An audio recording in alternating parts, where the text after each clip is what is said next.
Wake up. I said, wake up. Yes, that's it. Open those big eyes, you stupid beast.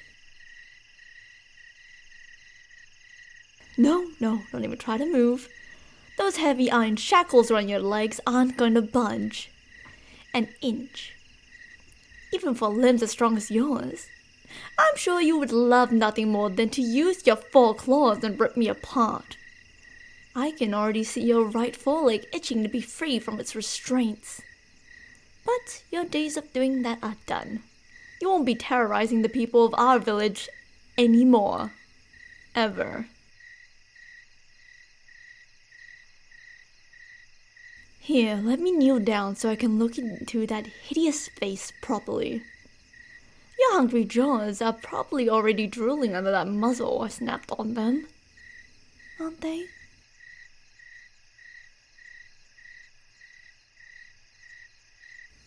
Try to ignore your beastly appetite for a moment and focus on this cloth dangling from my hand. Does it look familiar?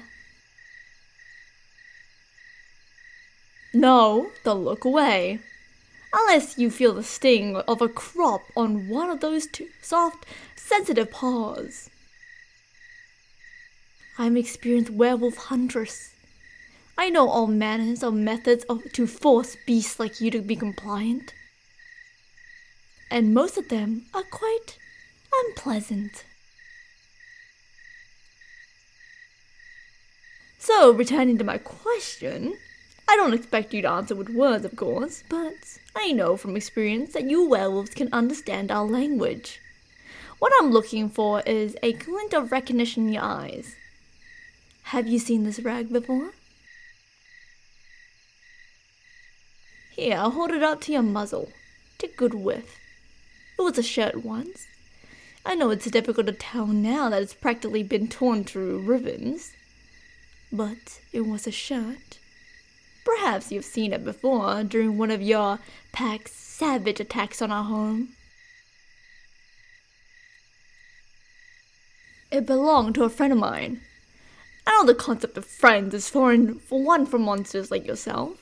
The only relationship you will understand is one between predator and prey. So I'll explain. A friend is a companion you enjoy the company of, someone you care for, and I cared for this particular friend quite a lot. We were close. So you can imagine how I felt when I heard you creatures attack the eastern quarter near her home. Or perhaps you could imagine if you were capable of feeling any emotions but mindless hunger.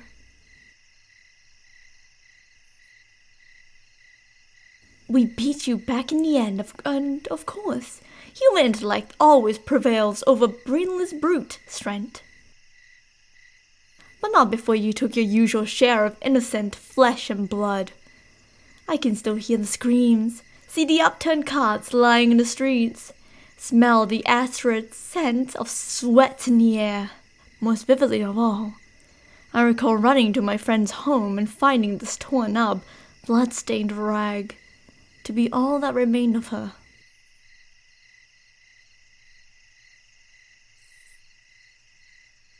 I can see this in your eyes.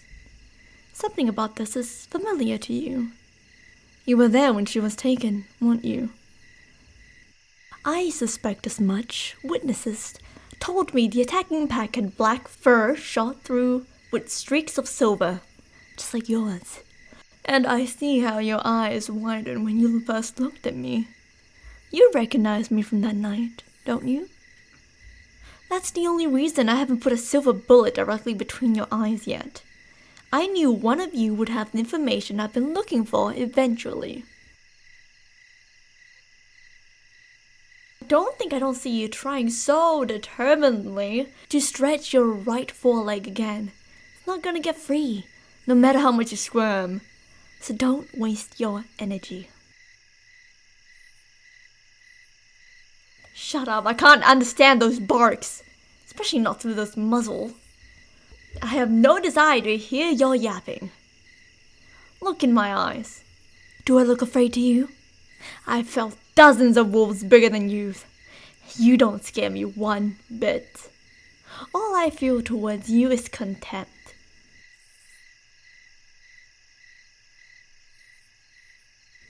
Let me tell you what's gonna happen now, beast.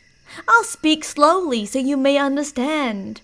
I'm going to sedate you, and while you stumble, I'm gonna place a metal leash on your neck and chain your limbs. Then I'm going to hold your leash and point my rifle at your back. And you're gonna take me to my friend, or what's left of her. If you refuse, or if you truly don't know where she is, then I will slay you and move on to my next captive. If you can bring me to my friend, your reward will be swift and mostly painless death.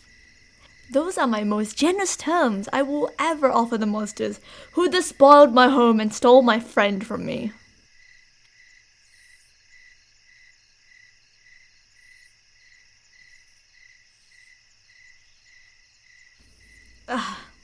I said to stop those awful growls. I can't hear that.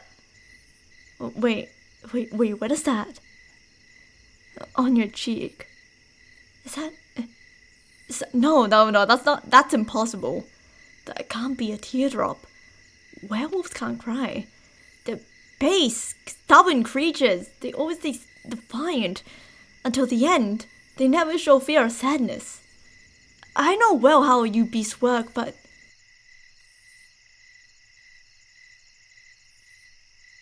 I see another streak down your cheek. How is that possible? I haven't inflicted any physical pain on you. That is just some visceral reaction. You're responding to my words as though... What? They hurt you? They hurt your feelings? You creatures don't have any feelings. You're not human, and yet... Stop crying. Stop. I said it! If this is some new trick you dogs have learned to try and draw sympathy from us, you'll be disappointed to learn that after your actions, we have none left to offer you.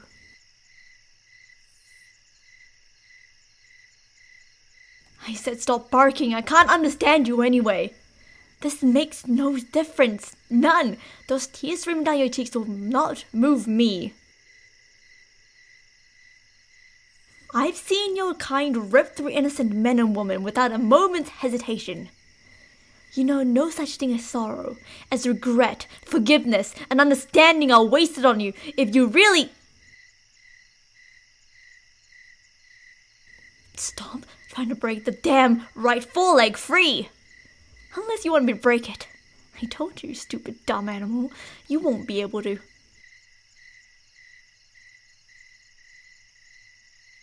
Wait, what is that? That glinting in your paw? I didn't notice. So well hidden beneath that thick, matted black fur. But there's something there. Something yellow or golden? What is that? Hold on, let me take a closer look.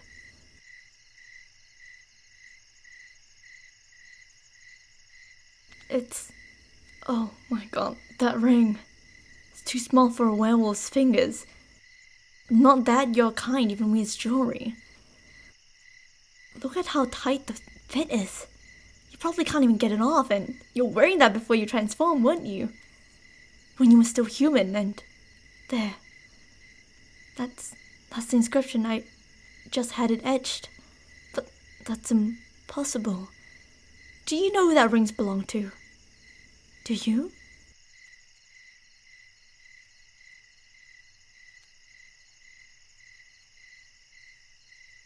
I need to ask you another question.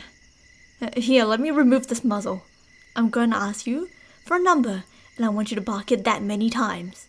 Do you understand? Good. Please, stop crying. Just answer me, please. It was her birthday. The day I gifted her that ring. I mean, it was meant to be a token of our friendship. I saved a coin from it for nearly 3 weeks of pay doing odd jobs for Miss Elrond. It was years ago, before she passed. It's not true gold, but it was all I could afford. And she didn't mind.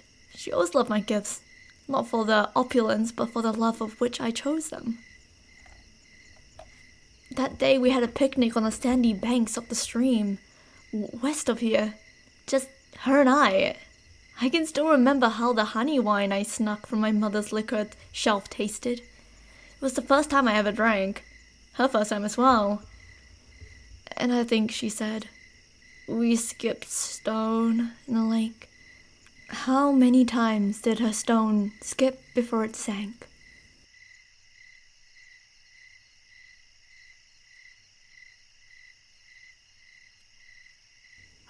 Oh, yes, it's you, oh my god!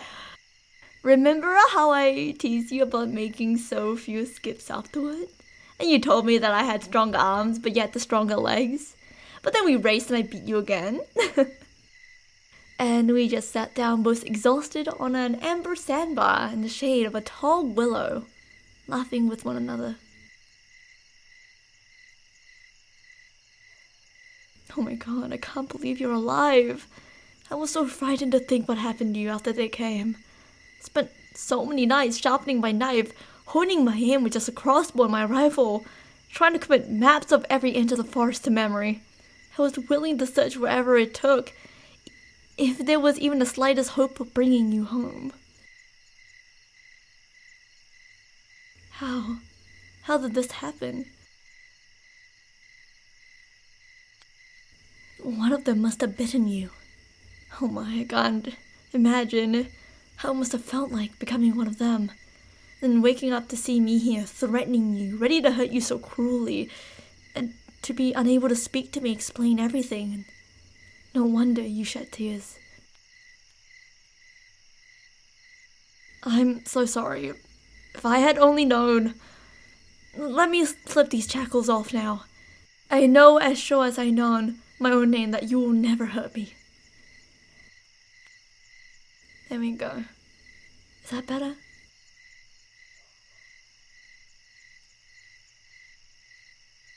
I can tell how relieved you are by that purring. Never had a werewolf purr before. It's not an unpleasant sound. Yeah, I know it's a bit sentimental, and also more than a little awkward given how much larger you are than me, but I promised the first thing I'd found you was give you a big hug.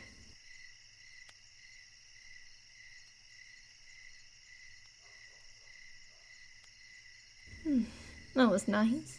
Even with that fur and those massive shoulders of yours. That I can't quite get my arms around. You're enormous. Can you imagine? I used to be taller than you. But it's so good to see you again, my friend. Only we can't leave you here like this. Someone else will come sooner, and they won't understand. They'll see you and what you've become and think you're a monster. We need to get you somewhere safe.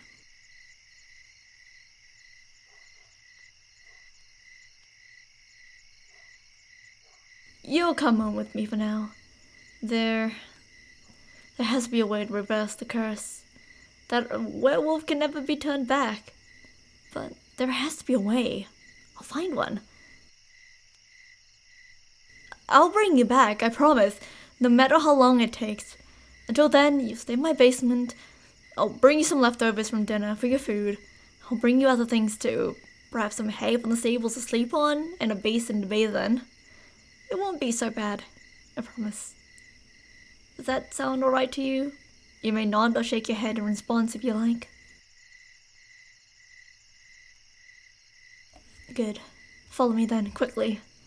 And welcome home.